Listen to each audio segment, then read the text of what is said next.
বাসুদেবায় নমঃ। আজকের আলোচনা গঙ্গা নদীর মাঝে মা দুর্গার এক জীবন্ত মূর্তি।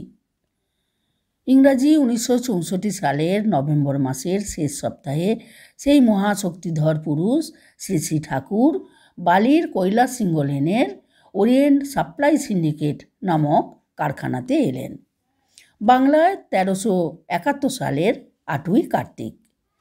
সেদিন কয়েকজন শ্রমিক দেখলেন অচেনা সেই বিশাল দেহী পুরুষ কারখানার মধ্যে দাঁড়িয়ে আছেন। তিনি অতি সাধারণ বেশে দাঁড়িয়ে এদিক ওদিক দেখছেন।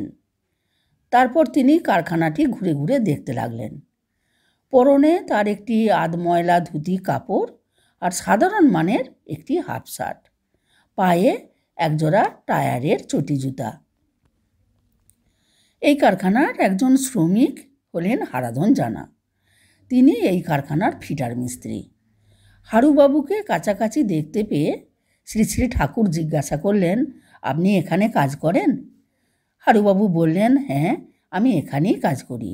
আপনি নতুন জয়েন করেছেন? শ্রী শ্রী ঠাকুর বললেন, হ্যাঁ, এখানে এই প্রথম। হারুবাবু বললেন, এক কাপ চা খান। শ্রী শ্রী ঠাকুর বললেন, আমি চা খাই না। হারুবাবু বললেন, তা হোক, আমি যখন খাওয়াচ্ছি তখন খান।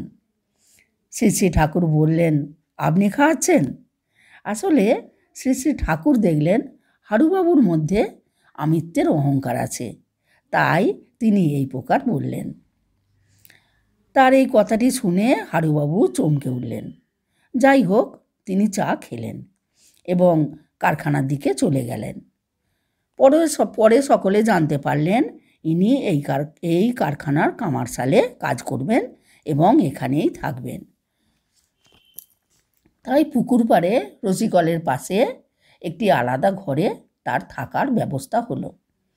সেখানে নিরঞ্জন নামে আরেকজন কর্মী শ্রী শ্রী ঠাকুরের সাথে একই ঘরে থাকতে আরম্ভ করলেন।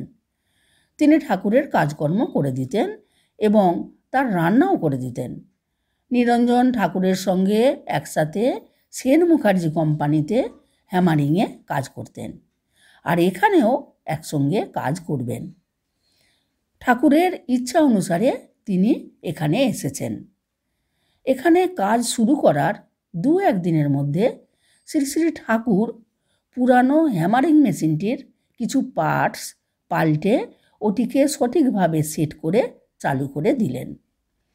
তা দেখে এই কোম্পানির মালিক দিলীপবাবু আশ্চর্য হয়ে গেলেন এবং তার দক্ষতার পরিচয় পেয়ে শ্রী শ্রী ঠাকুরের প্রতি অধিকতর শ্রদ্ধাযুক্ত হলেন। কারখানার একজন শ্রমিক যখন প্রথম কাজে লাগে তখন 2-1 দিনের মধ্যে অন্যান্য সকল শ্রমিক ওই নতুন শ্রমিকের সঙ্গে পরিচয় করে থাকেন।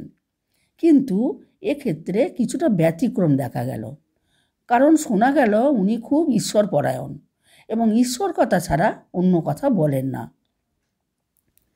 এই কথা শুনে সকলে খুব অবাক হলেন এবং শ্রী শ্রী ঠাকুরকে ঠাকুর মশাই বলে সম্বোধন করতে লাগলেন। প্রথম দিন হারুবাবুর সঙ্গে শ্রী শ্রী ঠাকুরের প্রাথমিক আলাপ হলেও পরিচয় সেভাবে গড়ে ওঠেনি। তাই 2-1 দিন পরে হারুবাবুকে দেখে শ্রী শ্রী ঠাকুর বললেন, আজ সন্ধ্যার সময় আসুন না, আলাপ করা যাবে। হারুবাবু বললেন, আজ না পারলে কাল যাব। এই প্রকারে আজ নয় কাল বলে হারুবাবু আরও 3-4 দিন কাটিয়ে দিলেন। তাই কয়েকদিন পর হারুবাবুকে দেখে শ্রী শ্রী ঠাকুর বললেন, আপনার কি এমন কাজ থাকে যে আসবো বলেও আসতে পারেন না? হারুবাবু লজ্জাবনত মুখে বললেন, আজ নিশ্চয়ই আসব। পরদিন সন্ধ্যায় হারুবাবু ঠাকুরের কাছে হাজির হলেন। হারুবাবুকে দেখে ঠাকুর বললেন, আসুন, আপনার জন্যই অপেক্ষা করছি। হারুবাবু দেখলেন ঠাকুর তার দিকে স্নেহ ভরা স্নিগ্ধ দৃষ্টিতে তাকিয়ে আছেন। তখন তিনি তার শরীরে শিহরণ অনুভব করতে লাগলেন। তার সর্বাঙ্গ থরথর করে কাঁপতে লাগল। যন্ত্রচালিত পুতুলের মতো হারুবাবু ঠাকুরের শ্রীচরণে প্রণত হলেন। শ্রী শ্রী ঠাকুর হারুবাবুকে হাত তুলে আশীর্বাদ করে বলতে লাগলেন, সময় না হলে কিছু হবার নয়।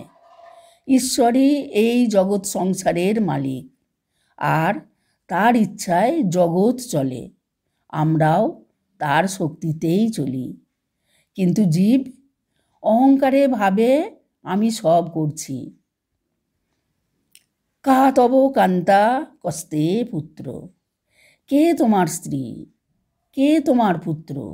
কিন্তু জীব ভাবে আমার স্ত্রী, আমার পুত্র, আমার সংসার। সে সকল সময় আমি আর আমার করে, কিন্তু সে কখনো ভাবে না তার আসল কর্ম কী, সে নিজেকে, তার আপনজনকে, তার শেষ পরিণতি কী। এইসব অমৃতবাণী শুনতে শুনতে হারুবাবু হৃদয়ে এক অব্যক্ত আনন্দ অনুভব করতে লাগলেন। এই সকল বাণী তার হৃদয়ে অনুরণিত হতে লাগল। তার মাথাটি ভারী হয়ে উঠল। অন্তরে একটি প্রশ্ন বারবার উকি দিতে লাগল, কে ইনি? তাই তিনি চঞ্চল হয়ে উঠলেন, আর বসে থাকতে পারলেন না। ঠাকুরকে প্রণাম করে বললেন, আজ আমি আসি। হাসি ভরা মুখে ঠাকুর বললেন, আবার আসবেন। হারুবাবু ঘাড় নেড়ে সম্মতি জানিয়ে ঘর থেকে বাইরে এলেন। তার হৃদয় তোলপাড় করতে লাগলো, কে ইনি?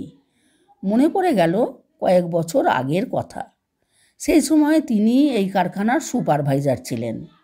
অন্তরে গুরুকরণের জন্য প্রবল ব্যাকুলতার সৃষ্টি হলো। তখন থেকে 2 বছর ধরে বেলুড় মঠে যাতায়াত শুরু করলেন। মহারাজকে কিছু বলতে না পেরে প্রতিদিন মহারাজের দরজার কাছে বসে থাকতেন। একদিন সাধু মহারাজ একজনকে বললেন, ওই ছেলেটিকে ডাকো তো, ও প্রায়ই আসে। মহারাজ আমাকে দেখে জিজ্ঞাসা করলেন, বাবা বলো তুমি কি চাও? আমি বললাম, আমি 2 বছর ধরে এখানে আসছি, দরজা গোড়ায় বসে আলোচনা শুনি। এখন আমি মন্ত্র নিতে চাই। মহারাজ আমার মাথায় হাত রেখে বললেন, বাবা এখানে তোমার মন্ত্র লাভ নাই। আমি তোমায় আশীর্বাদ করছি, তোমার সদ্গুরু লাভ হবে। তিনি তোমায় ডেকে মন্ত্র দেবেন। তাই হারুবাবু এখন ঠাকুরকে দেখে ভাবতে লাগলেন, তাহলে ইনি কি আমার সদ্গুরু? নতুবা এত আকর্ষণ অনুভব করছি কেন? আমার প্রাণ এত হাকুপাকু করছে কেন? কিন্তু ইনি সদ্গুরু কি না তা কেমন করে জানব? শ্রী শ্রী ঠাকুরের আচার আচরণ ও তত্ত্ব আলোচনা হারুবাবুকে বারে বারে আকর্ষণ করতে লাগল। তবু জীবভাবাপন্ন মানুষের মন বড়ই সন্দেহপ্রবণ। তার উপর হারুবাবু হলেন এই কারখানার একজন পুরাতন ঊর্ধ্বতন কর্মচারী, আর ঠাকুর সবে মাত্র এসে এই কারখানার কামারশালে নিযুক্ত হয়েছেন। তাকে অধিক সম্মানের পাত্র মনে করা কি এতই সহজ?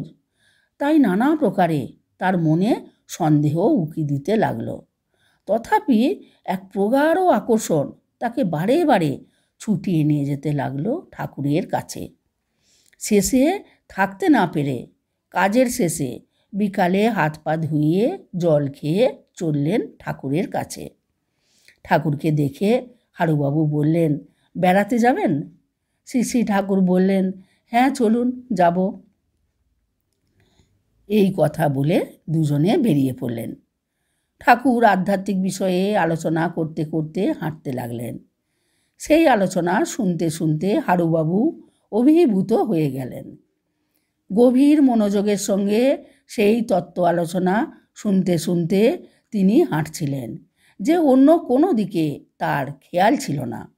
কিন্তু হঠাৎ করে লক্ষ্য করলেন প্রদীপ শিখার মতো একটি জ্বলন্ত শিখা তার সামনে সামনে এগিয়ে চলেছে, আর শ্রী শ্রী ঠাকুর তার পাশে নাই।